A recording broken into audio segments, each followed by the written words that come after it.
Welcome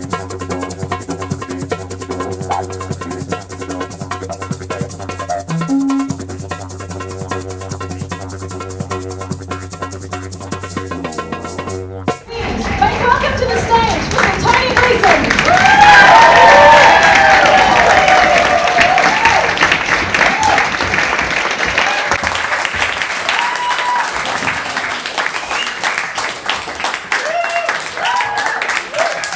Thanks, Alana, for those kind words. Well, it's hard to see out there. Yeah, so as Alana said, my name's Tony Gleeson. I'm a grandfather of 4. I'm an ex-high school teacher, and I'm a climate solution seeker. So, first of all, I taught for about 30 years, I think it was, something like that anyway. And one thing that I was thinking back earlier today, reflecting on some of the experience that I had, one that stuck in my mind for some reason, not exactly sure why, was a conversation I had with a student, that an ex-student who came back probably 3 or 4 years after she graduated. And we were chatting away, having a great time, and she told me that, or disclosed that she was living with an older man. And I must have looked shocked or something, because straight away she said, but he's very immature. Okay, enough of this frivolity. Politicians.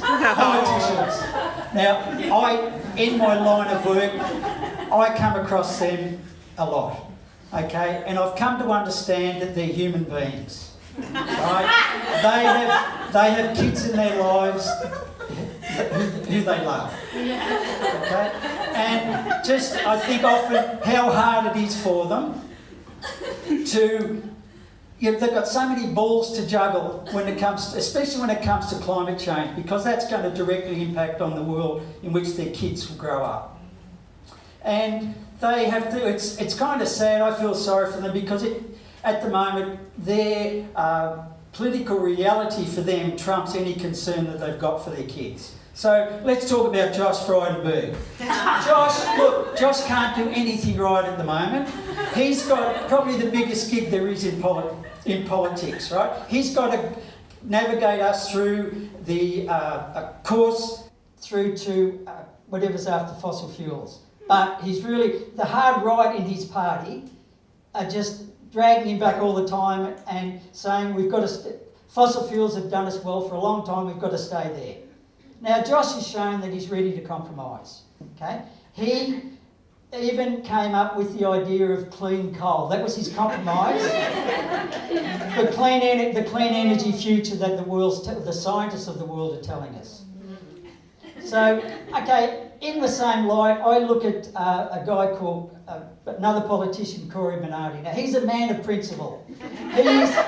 Cory is so principled that he left the Liberal Party because he felt they were going too far to the left.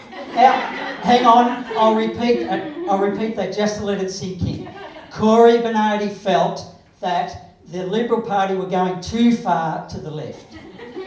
Now, straight away he showed himself to be a man of incredible influence. He found out that there was a school in his electorate that, as a fundraiser for girls in Africa, I think it was, they were having a cross-dressing day, or that's how he interpreted it, and he vented his spleen on Twitter about that. Now, the school had aimed to raise, I think it was $900. By the end of the day, they had raised over $200,000. Now, Cory was the best thing that ever happened to that school, and they've asked him to head up their fundraising for this year.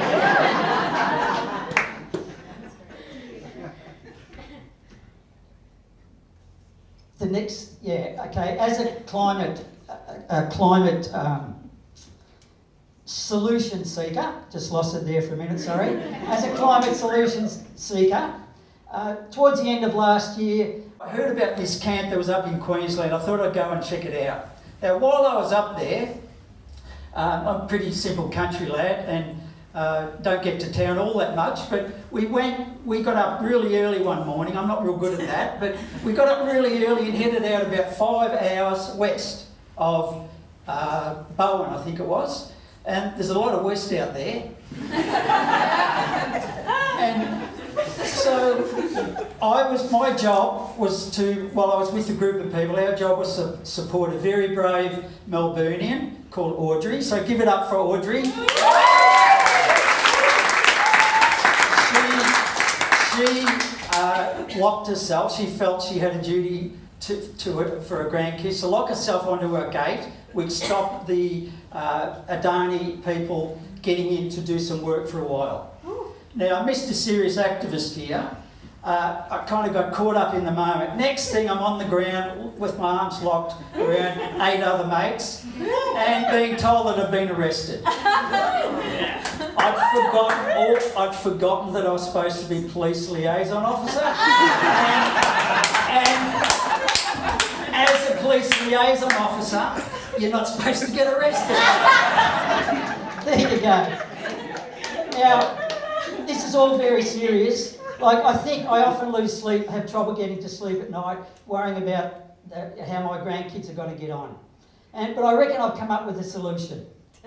What I'm going to do is get in touch with Corey Bernardi and somehow get him to pay out the 4 kids, and I reckon they'll be looked after for life. Thank you. Good night.